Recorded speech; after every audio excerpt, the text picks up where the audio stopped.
New York and on the new Hot 97 app. Ebro in the morning on Hot 97. Rosenberg's on assignment. Laura Stiles is here right now. And Laura, I'm going to have you decide, is Janelle Monáe officially a friend of the show? Absolutely. Let's give it up for Janelle Monáe, friend of the show. Yay. This is what, our third or fourth sit down? Yes. And I'm looking forward to many more. Now, because in my private life, I am allowed to ask Janelle Monáe out on dates, have been advised that during this conversation I should be strictly business. There's an album out, and Janelle's trying to protect me from anybody saying that I'm acting foul. And I appreciate you for that. I appreciate you. Do you feel like the audience knows how much I love you, though? I think they do. At this point, it's pretty clear. I mean, Ebro, it's pretty clear. Janelle, just so you know, when you're not here and I report on something that happened, it definitely is like, Janelle Monáe, yes, I love her. That's always the beginning of the commentary. Well, thank you. But it's also not just your beauty physically, right? And now I feel like the world is kind of caught up to what I've known, you know what I'm saying? Because I saw it right away, you know what I mean? It's so crazy. I feel like the world's caught up to recognize you in all of your glory. Man. Right? From your fearlessness, right? Your writing ability, your music overall in general. Now I didn't know you was an actor. You know what I mean? And an activist. And an activist. I knew that, though, because that came through the music and things that I've seen you say in public. But I feel like the world's catching up. Do you feel like this is, you're living in the moment that you've worked for your entire time trying to be a part of this entertainment industry? Well, you know, well, one, let me just start by saying I'm very honored to be here. And it's all love, Ebro. Off camera, yes, very respectful guy. And you... My love, I appreciate all your support. I think that I'm still on a journey. You know, I don't feel like I've been working so hard and now I'm here. I have the fruits of my labor. You know, are here for me to eat upon. It's like no, I'm still learning. I'm still growing. I'm still making mistakes. You know, whether you see them or not. I still have fears, anxieties about what it is that I'm doing. I have, you know, I have a lot of. I may be insecure sometimes about just how things will be perceived. You know, as I'm even promoting this project, and so I think I'm always just thankful when anybody is they see me. You know, when they are understanding. My intentions and what it is that I'm trying to do with music and through film and through, you know, just the way that I give as an artist. When I'm seen, it always feels really, really good. It's really interesting that you talk about your anxieties and your fears because you're so fearless in your art. You think so? I think so too. I think that's why a lot of people appreciate you. You've never been like a cookie cutter artist, and no shade to any other artist, but it's like I think that's why we've celebrated you because you know you're your own, and we've loved you for that. But what are some of the fears what are some of the things that go through your mind? Because to me, I'm like it looks like you have it down pat, and you really don't care, and we love you for that. No, I think I care too damn much. I really care. I care about the songs that I'm writing and recording and, you know, the visuals, the details, the experience. We were talking about this off camera. We were talking about people like Prince and we were talking about Lenny Kravitz. And even if you think about Michael Jackson, you think about David Bowie, you think about even Beyonce or Lauryn Hill, like all the people that I'm inspired by, they cared.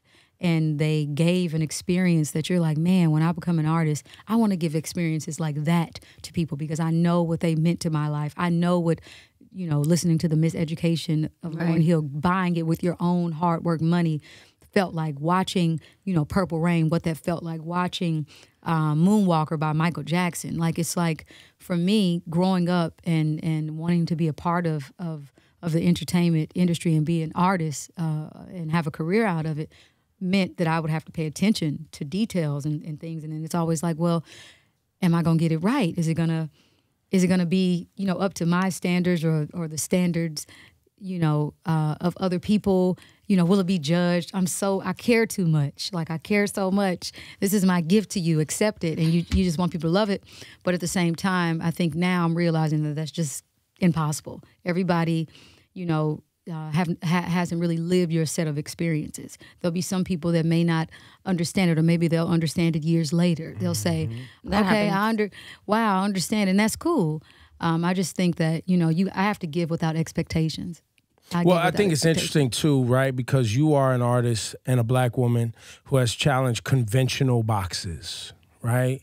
And avoided just being, quote unquote, typical, right? In sonics. I'm not even talking about how you choose to dress or the topics you choose to cover. Right. Your music, right? You, as well as many other artists that have challenged conventional. Pharrell's been challenging it for a long time, right? Absolutely. But we're living in a time right now where we're watching one of our favorites, Kanye West, try to continue to challenge conventional thought through sociopolitics and receive backlash. Me and him are having a disagreement.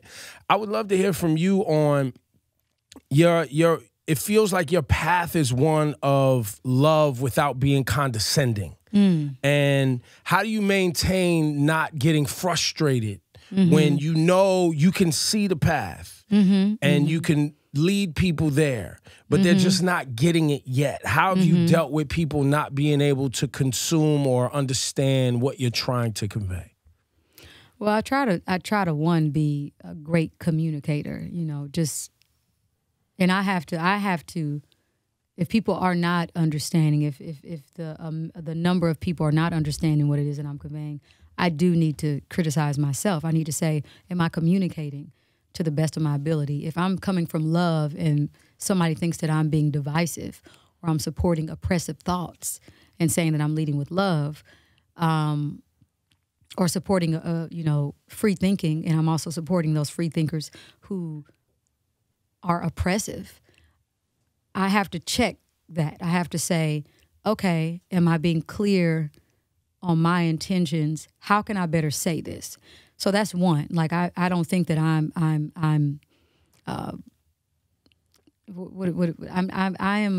prone to criticism. Like, I'm not above criticism. Right. And I take it and I accept it. And, you know, when you feel like you're walking in your purpose, and you know that, you know, your intentions are pure, and you are saying things that are rooted in love and really trying to represent Black women, us as a whole, and make us proud, you do it because it's the right thing to do. It's not about the accolades for me. It's not about the trophies. I never got in this business to do that. Honestly, I wasn't even going to accept a distribution deal because I was really afraid of the music industry making me fall out of love with just creating under my own soul clock and time. It takes time. Development takes time. Being able to have that thick skin takes time. Being able to understand, you know, what it means to be an artist just takes time. You know, being an artist comes with great sacrifice. Freedom is not free. You got to actively fight for it. You can't just wake up and be like, I'm free. Like, you have to say, no, I'm going to fight for this. This is worth me, you know, fighting for and standing my ground on. You know, it's not something that's given to you, because fear is always right there, ready to just knock down any freedom, especially when you're expressing yourself through art. So you got to get through that, and you have to really fight for it if you believe in it. So I just think, you know, you got to be patient. Being an artist takes a lot of patience, commitment. You got to love it, because if it feels like what your purpose is. You can't do it because you're seeking short-term attention, or you need love from people. You got to have self-love yourself, and you got to know, you got to believe in what it is that you're doing, regardless of if anybody else believes in it. It has to start there. I had a convo with Lenny Kravitz the other day on my other job, Apple Music Beats One, and we were talking about how it felt for him as a Black rock star in 1989 on the heels of Prince and, you know, the funk superstars of, you know, Sly and the Family Stone and, you know, George Clinton and Parliament and Bootsy and these guys. And he talked about, you know, the boxes and the racism, right, on both sides, where you have Black radio stations that because he's an artist that is black making music that doesn't sound like anything else, they were like, how can we play this song? You know what I'm saying?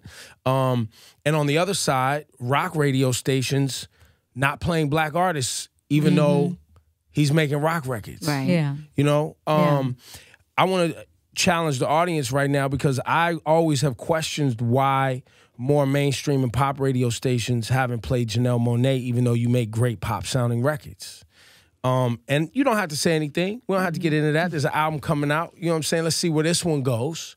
But in the meantime, I want to play this very amazing pop sounding record that goes by the name of Pink, I believe it's called. Pink, yeah. And I want to play it for the Hot 97 audience. Thank you. Right? Because I want you all listening to ask yourself, hey, pop radio station, because we play rap. Yeah. You know what I'm saying? Yeah. And we could play your rap song, Django Jane, which we have. And we can even play the more soulful joint, the Prince joint. Thank you. I think it's called Make Me Feel, right? Yeah. Yeah, we could get to that later. Okay, But I want to cool. get to this pop joint so the audience can kind of start to look behind the curtain a little bit and ask themselves, why don't I hear Janelle Monáe's pop records? She's a superstar. She's an A-lister. She's on huge movies, right? Everybody knows her name. Why don't more people know her music? I appreciate you, Ebro. But, you know, I don't want to put you in any appreciate that. political pickles. No, listen. If nobody was watching me, I would be doing what it is that I'm doing. I love creating music. I love giving music, and that's just period. I have no expectations for people to play my records. And when people like you, music lovers, and I respect your level of musicality, you know, for lack of better words, or I know when you mention certain songs, you have great taste. Thanks. Thank you. And so that means a lot to have your support. Yeah, and I just think that, you know, everybody has a journey. We don't all have to take the same coordinates to reach the same destination. You know, my journey is going to be different from the next artist and so on and so forth. And I'm fine with that. And I believe that this song, you're talking about something that I love near and dear and something that's very near and dear to my heart in this song. So I'll leave that up for the audience for interpretation. Oh, my God. You know what I'm saying? Yes. I was just, we were just here. It was a great it was topic, like, man. you know, Listen, this is a lovely thing. We then- all are on the same page. I mean, sir. The new project is on the way. The title of the album is Dirty Computer. and on this album, as that song clearly illustrates, or not so clearly, leave it up for interpretation, whatever. I'm sure Janelle will unpack it at some point. There's a lot of sexuality in this album that I feel like in other albums was a little bit more coded. In this album, not so much. Why? Why start to peel back another layer? You mean right with now. You mean with Pink or With just Pink, the album? and even in Make Me Feel. You say, yeah. I'm a sexual bender, I think is the lyric. What does that mean? What's a sexual bender? An emotional sexual bender. I'm a free ass motherfucker. Right. That's what that means. I think that this album, Dirty Computer, is really an album that celebrates marginalized groups today. I mean, if you think about what it means to have the color of your skin or who you may love be looked at as a bug or a virus or something you have to get rid of. Something's wrong with you. Yeah, I mean, we have the leader of the free world and Mike Pence, who still believe in conversion therapy. Serious? Absolutely. Fam, Trump said Still it himself. support it. Wow. He was like, if you Mike leave Pence, anything, I know for sure. Yes. And this is the vice president of the United States that believes, you know, that being gay That you is could a sit down choice. and talk to somebody and they're going to coerce you out of your natural feelings. Absolutely. Wasn't there a joke? Wasn't there a joke that he made? If you leave it up to him about gay people, he's like the LGBTQ community. He's like, oh, you'll have them burn in hell. You don't remember that? It was like a joke. I knew they were crazy. And maybe some of these quotes fly by as, is that real? No, it is absolutely real. It is. And I think when you think about the abusers of power, like our very skin can get us shot in our backyard because of a police officer thinks that a cell phone is a gun. Mm-hmm. You think about what happened to Sandra Bland. Mm-hmm. Black women are not protected in this country. And I think that Dirty Computer is an album that I hope that we feel seen, When we see the visuals, when we hear the music, we feel heard and we feel celebrated during a time where those in the position of power and making regulations and rules say that our very existence is dirty and that we need to be cleansed. And so I wanted to do something about the anger that I was feeling. I feel very angry when I think about women's rights being trampled on in the way that they are. Like somebody trying to control my vagina. Somebody telling me what I can or what I can't do. Police in my areolas. Like it's an upsetting thing, but it's like I didn't want to stay there, and so Dirty Computer is a journey through all those emotions. And at the end of the day, you know, the things that are going on, it doesn't feel like this is my America, but when it's all said and done, it will be my America. But just to piggyback on that, because I remember your Grammy speech where you talked about Me Too. It was so powerful because for all of us, you know, from all walks of life, you know, we've experienced some type of, you know, negativity, oppression, discrimination. And I thought it was really important. And you really delivered the message with a lot of heart. And we felt it. Because I remember watching it with my girlfriends and it was like, we almost shed a tear. It was really important. And I feel like now more than ever for a long time, and, you know, you can talk about this too, like as women, we had to shove our feelings down our throat and not talk about it. Yeah. You know, not talk about what we're going through. But can you share a little bit of the conversations and just the tone? Now you don't have to be exact, but conversations that you've been surrounded with when it comes to like the Me Too movement. I don't know. I just feel a personal responsibility. Some artists may not. Some women may not. I do. I come from a line and a tribe of strong, like, Black women. My mother had 9 sisters. And, you know, I have over 50 first cousins. I have a huge family, and most of them are girls. And so, you know, when you grow up like that and you feel like, again, when you see representations of people that look like your cousins or your aunts, you know, being painted in a negative light and being thrown and wrestled on the floor and put in prison and put in jail, all that stuff, it's just like, it's personal for me when I talk about these things. It's not a play thing. It's like, I care. I really care. It affects me emotionally when I pick up the phone and I hear some of the things that, you know, my parents were on not my parents, but my grandparents were on Social Security, my aunts, people that I love are not being taken care of.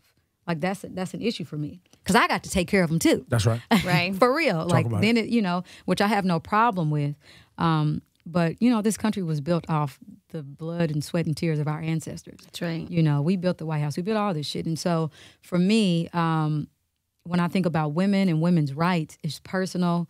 When I think about the music industry, when I think about all these industries and the way, you know, the lack of opportunities that women are given, and I say given because it's not like we can't do the work.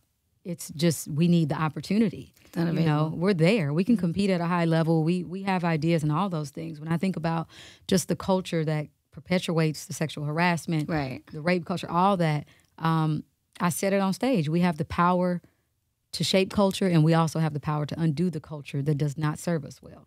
How do you feel when somebody tells you that you're whining? Be as candid as you would like to be. That I'm whining. Okay. I don't even know what that means. That I'm stating facts. Like, these are facts. We can talk about the percentage of opportunities. And when you walk into these Fortune 500 companies, when you look at the people who are the gatekeepers in the music industry, this is a predominantly male-driven run industry. Yes. Like, facts. It's just facts. We can look at, you know, all of that. So it's not whining. I'm just stating facts. What do you say to before we play Django Jane, because that's where I'm going? People who it's become kind of I don't want to call it a mainstream conversation, but on social media it pops up more frequently, especially over the last few days with our friend Kanye West tweeting that we should that racism is in your mind, it's not real, and that we should get over slavery. We're using it as a tool to make ourselves victims. And we should have a more victor mentality. Yes. What does Janelle Monáe say to that? Well, I'm going to preface this by saying I have not, or were these tweets? These weren't just Or Kanye tweets. was this the conversation that you guys had? Yeah, this is all of that conversation, and a woman that he is saying he likes the way she thinks says these things, and I'm not paraphrasing. No, he's stating facts. Okay, these are what she said. She says a black woman, by the way. Black Lives Matter are a bunch of whiners. It's very interesting. Well, one, I don't agree with him. If that is true, and he's supporting anybody who thinks that, I don't agree with him at all. I believe in free thinking, but I don't believe in free thinking if it's rooted in or at the expense of the oppressed. If your free thinking is used as fuel by oppressors to continue to oppress black people, minorities, I think it's bullshit and it's not okay. And I will speak out against it, and I will think freely and tell you that I don't agree with you. I don't agree with it. It's not about... I think she wanted to say you're full of shit. Yeah, I don't agree with it. But I think, listen, I think through all of this, I mean, you know, I lead with love. I'm saying this with love and out of love. I think that it's important that we listen, not to respond, not to be defensive. Listen to understand. Instead of listening to respond, listen to understand. And I think if we do that, then maybe we can, you know, get somewhere. But if we come with our minds made up, you know, on how we're already going to respond, you know, I don't think we'll make any progress. But I'm happy y'all having this conversation. I think it's important dialogue. I think it's important dialogue in our community and just as humanity. I think, yeah. So I'll just leave it there. Just listen to understand, not to respond. And what were you saying with this record, Django Jane, we're about to play? What do you want people to get from this record? Well, I mean, this record was written from a deeply personal space, you know. Like I mentioned, the sting of feeling like women's rights have been trampled on, the sting of being called a bitch for the first time. I don't think you'll ever understand being called bitch by a man for the first time like we understand it. Well, I usually fight. That's fighting words. Those are fighting words. It means that's something. Fighting words. I'm cracking. But I don't know. I don't want to. Oh no, you know, I've been there before. Trust me. It's not a good feeling. The sting of you know, feeling like you know, the very color of your skin and your gender puts you second class or less than those who, you know, who have constantly run this country. White folks, I'll just be very honest about that. And not all white people think this way. I want to be very clear, not marginalizing. But my experiences and the experiences with the people that I love made me feel prepared to write a song like Django Jane, to remind us of our power, to be clear on where I stand, to be clear that I'm celebrating black women. We don't get celebrated enough. This is our anthem. Deal with it. We taking back the mic. So can we call you Django Jane? Matter of fact, do people call you Jane? Is that a thing? Do. That's my nickname. Yeah, that's my nickname. Because that didn't dawn on me until like right now. Like, oh, J-N-E. Okay, Jane. That's Jane. Yeah, that's my nickname. I can call you Jane? You can call me Jane. Jane. What's up, Jane? Jane. You get one Jane a week. Wow. But it's limited. Yo, she stays sunning me, right? She always gives me my boundaries. You ever repeat that? Bro, you know, I gotta keep you on your toes. Yo, in check on my toes. You be getting a little ahead. You gotta come on. Reel it back in. I respect it. Whatever you need. Whatever you need. The album for Janelle Monáe is out this Friday. Yes. Everywhere. There's the other record that you put out, which obviously is an ode to Prince, and a lot of things that you've done in your career sonically. Mm-hmm. And I think even on stage in some ways, and even with you challenging conventional music thought and social thought, Prince did as well. Yeah. We just recently commemorated the 2-year passing of Prince. Rest in peace to Prince. And, you know, a lot of radio stations around the country play Prince all day, as they should, right? He contributed so much great music. Can you tell us about your relationship with Prince, what type of relationship it was, how you guys communicated, any of that? Sure. Prince was a mentor to me, you know, like the rest of the world. I was deeply inspired by him growing up. And when I decided that I wanted to make a career out of being an artist, he was somebody that I looked to, that I studied. And I think, you know, having a personal relationship with him made it really difficult when he passed on to another frequency. because he is somebody that I would call for advice, somebody that I felt like if anybody understood me wanting to make an emotion picture out of Dirty Computer or, put out albums like the ArchAndroid or the Electric Lady or just do world building and sonically and musically and conceptually, I felt like he would understand that, and he did. And, I try to honor him as much as I possibly can. I think that it's cool to bridge that gap between, 80s and 90s to this generation. We're keeping it fresh. I think that, I think that like most of his heroes, he was inspired by James Brown, Jimi Hendrix. You felt that, but you also got Prince. It was the way he did it that made him Prince. And I think, like I didn't create this color pink or whatever, but how we rock stuff, helps define us as artists. And I think having somebody like Prince, in my corner to encourage me and to just be there has been a very comforting thing. I still feel his presence. And I think people will feel his presence until the end of time. I'm just curious because especially growing up as a fan, right? How was the first time that you guys met? Do you remember? Oh, my goodness. Yes, I remember. We met on the phone. I was opening up for Raphael Sadiq. And another legend. Yeah. Shout out to him. I was opening up for Raphael Sadiq. I had a sinus infection. My nose was stopped up. I thought I did a terrible job. And I went backstage and I was just like, man, I want to go home. We were riding in a little church van too. We couldn't even afford a tour bus. Like we were on promo for real. Right. And I went backstage and I get this knock on the door. And it was really pretty girl, big curly hair. She had this cell phone in her hand, came and knocked on my door, and I opened up the door, and I was like, hi. She was like, hey, I'm DJ Rashida. And I'm like, hey, DJ Rashida, I have somebody on the phone who wants to talk to you. And I'm like, what? And so I grabbed the phone, and I'm like, hello? Stuffy nose, just totally annoyed at this point, because I don't know what this is about. Hello, Janelle. Hello. And I was like, hi, who is this? This is Prince. Prince? This is Prince? Yes, this is Prince. I'm sorry I couldn't make your show. Boy, stop playing on my phone. I literally was about to do that. And she was like, no, it's him. Like, it's really him. And he was like, I love what you're doing in the music industry. I love your jazz voice. Do you want to come over and jam? And I was like, jam? He was like, yeah, like, jam. I mean, just as cool as fuck. And the rest was history. We went over there about midnight. We were spraying cologne, perfume over our sweaty clothes. We were like, we got to get packed up, load out the gear. Can't be musty at Prince's. Can't be musty. We walked in there.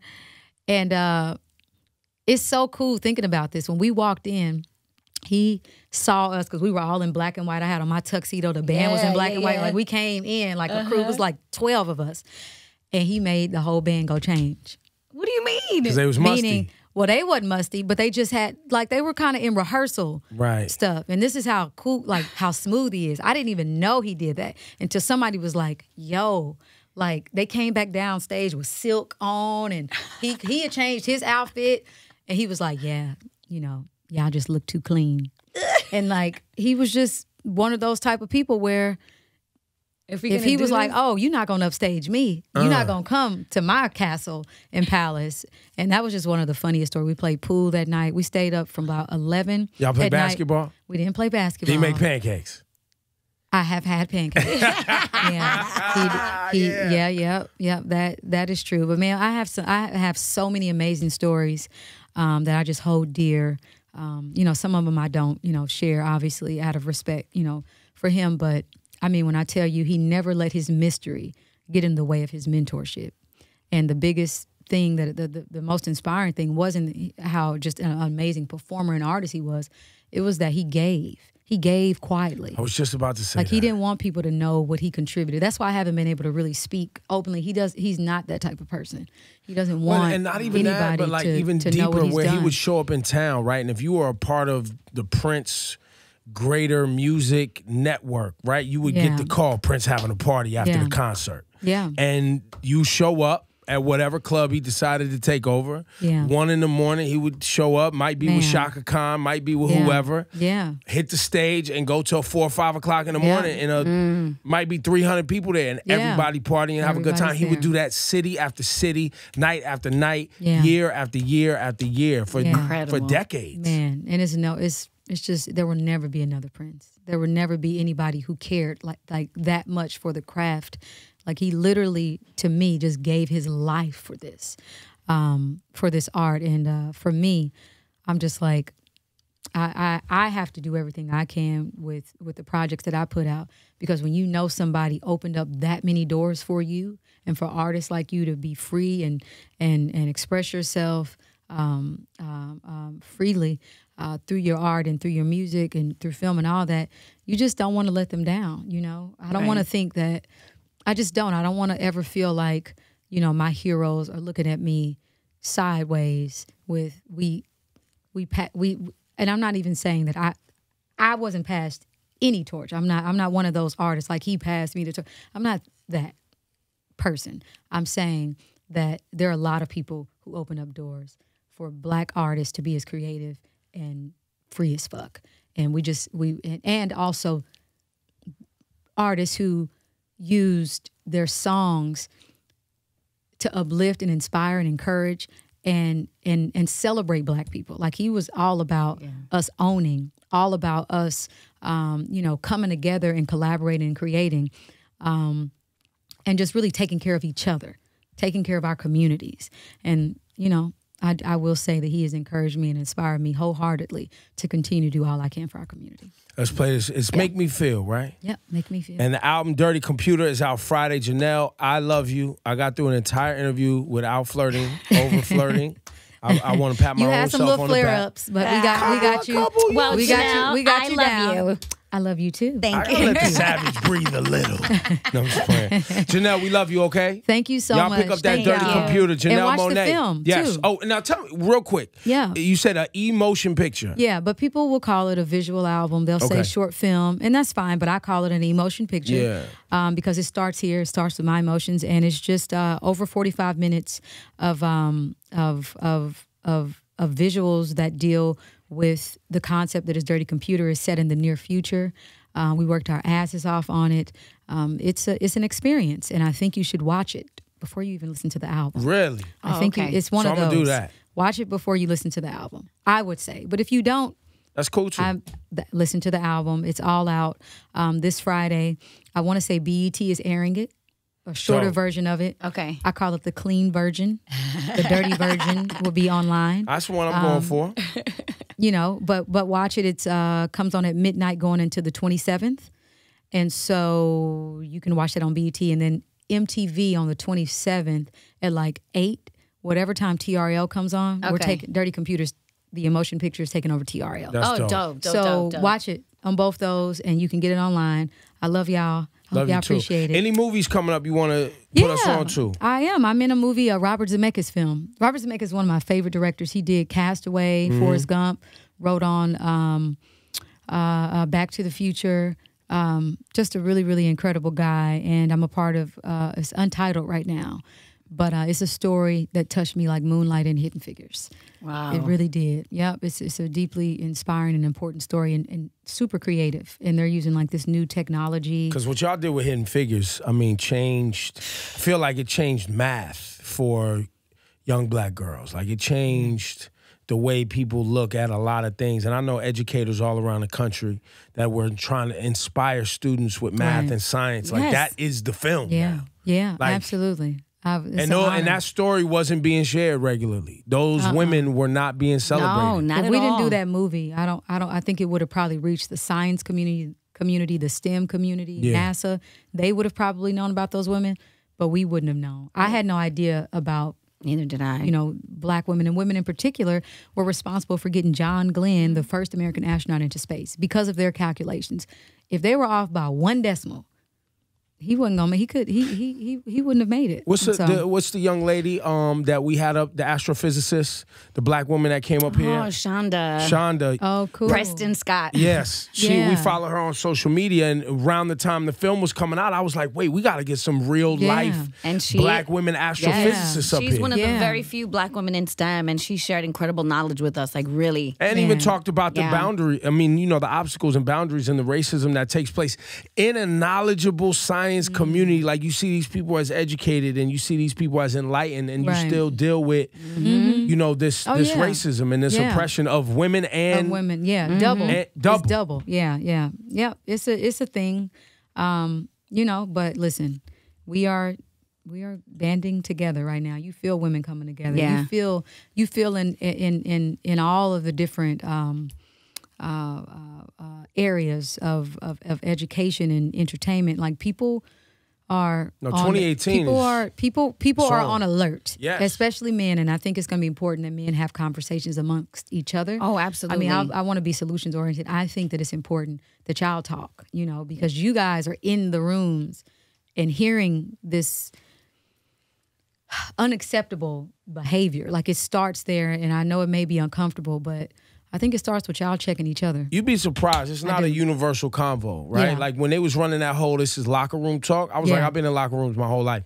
That's not a conversation where dudes just run around talking about grabbing women. Yeah. That's actually seen as some punk shit. Like, why would you do that, right? Like, in the worlds that I've been in, but that's my world. Right. It's also generational, too. Some generations treat it differently.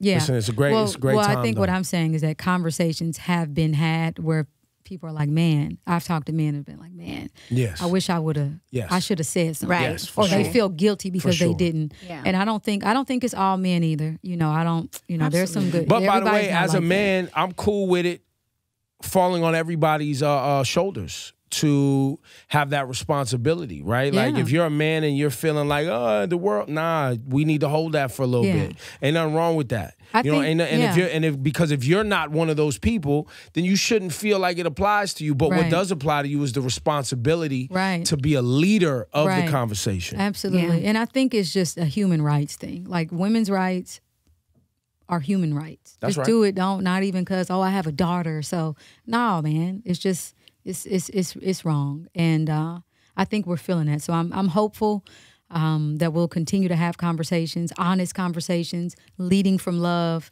and hopefully we can make progress sooner than later. Janelle Monáe. Janelle. Hot 97. Give it up for Janelle. Pick up that album, Dirty Computer. Watch the Emotion picture as well. Thank you.